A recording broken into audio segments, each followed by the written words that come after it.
আসসালামু আলাইকুম। আজকে চলে আসলাম আরেকটা ব্লগ নিয়ে। আমি চলে গিয়েছিলাম ভ্যাকেশনে আমার পরিবারের সাথে কক্সবাজার। এখানে ট্রেনে করে চলে যাচ্ছি ডিরেক্ট কক্সবাজার ট্রেনে। কক্সবাজারে আমরা ডিম সিদ্ধ তারপর কফি খেয়ে নিচ্ছিলাম। এরপর যখন ফাইনালি কক্সবাজার চলে গেলাম তখন প্রায় সন্ধ্যা থেকে রাত হয়ে গিয়েছিল। এই কারণে রাতের সমুদ্রটা আগে দেখেছিলাম। রাতের সমুদ্র দেখাটাও সুন্দর ছিল। এরপর ওখান থেকে বের হওয়ার টাইমে আমরা দেখতে পেলাম একজন খুব সুন্দরভাবে চিত্র অঙ্কন করেছে একজন চিত্রশিল্পী। তার চিত্রগুলো খুবই সুন্দর ছিল। তার চিত্রের প্রশংসা করতেই হয়।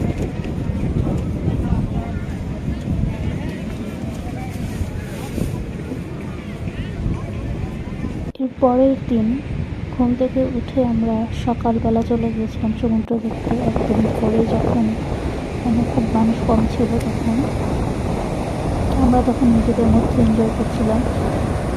মানুষ কম থাকলে তো আরও বেশি এনজয় করা যায়। তখন আমরা দেখতে পাই ছোট্ট একটা ছেলে ঘোড়া নিয়ে এসেছে। ঘোড়াটা খুবই শান্ত শিষ্ট ছিল।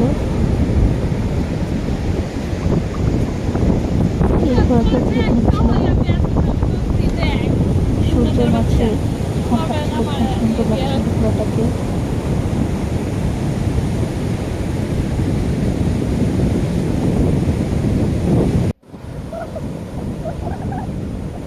এরপর সমুদ্র দেখলাম। বিশাল সমুদ্র দেখতে কার না ভালো লাগে।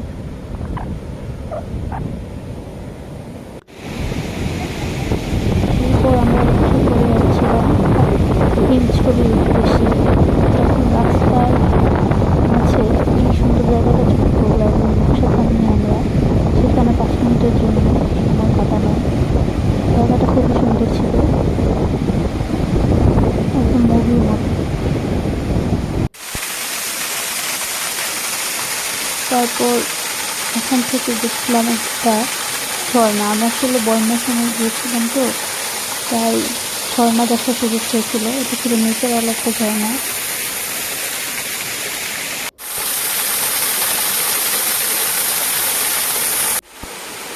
আর তার পাশে ছিল একটা কৃত্রিম ঝর্ণা। এরপর এতগুলা সিঁড়ি বেয়ে আমরা আস্তে আস্তে উপরে উঠতে থাকি। পাহাড়ের মাঝে সিঁড়ি বেয়ে উপরে উঠতে উঠতে আমাদের গন্তব্য হিমছড়িতে পৌঁছাই।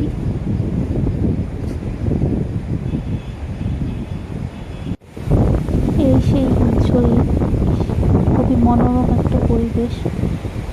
ওখানে বসে থাকতে পারলে আরও ভালো লাগতো, কিন্তু তবুও খুবই সুন্দর ছিল। প্রশান্তির একটা জায়গা। এই দোলনায় বসে থাকতে পারবে।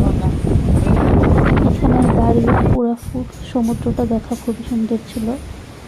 ওখান থেকে আবার নিচে নামার টাইমে আমরা এই ছোট্ট জায়গাটা লক্ষ্য করি।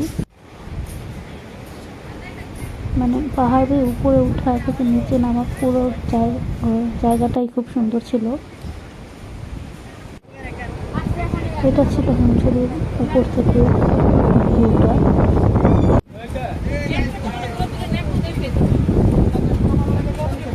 এরপর আমরা হোটেলের উদ্দেশ্যে আসার পর আবার রাতেরবেলা আমরা বের হই। দেখা হবে।